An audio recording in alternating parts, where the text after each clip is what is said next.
මගේ busy life එකේ තවත් එක දවසක් part 2. ඔන්න අද ඉතින් මං දවස පටන් ගත්තේ උදේම ජිම් එකට ගිහිල්ලා.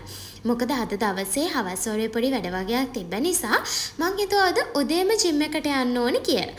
ඉතින් ජිම් එකේ වර්ක්අවුට් එක ඉවර වෙලා මං එහෙම්මම ගෙදර ගිහිල්ලා නාගත්තා. නාලා ආපහු ලෑස්ති වුණා ඔෆිස් එකට යන්න. ඉතින් මේ තමයි අද මගේ අවුට්ෆිට් එක. ලස්සනයිද බලන්නකෝ. ඔන්න ඉතින් ඊට පස්සේ උදේවරුේ ඔෆිස් එකේ වැඩ ටික ඉවර කරලා අපි දවල්ට කන්න පටන් ගත්තා. අද නම් ඉතින් කඩෙන් තමයි කෑමක් ගත්තේ. මොකද මට උදේ උයන්න වෙලාවක් තිබ්බේ නැහැ.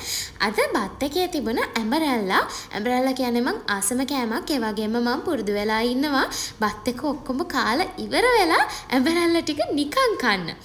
ඉතින් අද දවසේ අපිට විශේෂ වැඩක් තිබුණා. ඒ තමයි අපේ ආයතනය හරහා ජපානයේ ශිෂ්‍ය වීසා ලබාගත් ඔක්තෝබර් කණ්ඩායම අද තමයි ජපානයට යන්න පිටත් වෙන්න තිබුණේ. ඉතින් අපි දරුවන් එක්ක කතා කරලා ඒගොල්ලන්ට අවශ්‍ය උපදෙස් දීලා ඒගොල්ලන්ගේ හීනය බලා පිටත් වෙන්න ඒගොල්ලන්ට අවස්ථාව සලසලා අපි ගෙදර ආවා.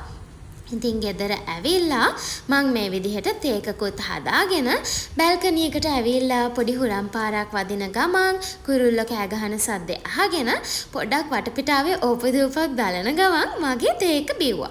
ඔන්න මේ වීඩියෝ එක එඩිට් කරනකොට තමයි මට තේරුනේ මේ අවුරුදු දෙකට මගේ කොණ්ඩේ ගොඩක් වැවිලා කියන එක. මොකද මං කොණ්ඩේ කොටටම කපලා තමයි හිටියේ. ඉතින් ඔය ASCII මට ආවා ආයෙත් කොණ්ඩේට මොකක් හරි කරන්න ඕනි කියන සිතුවිල්ල.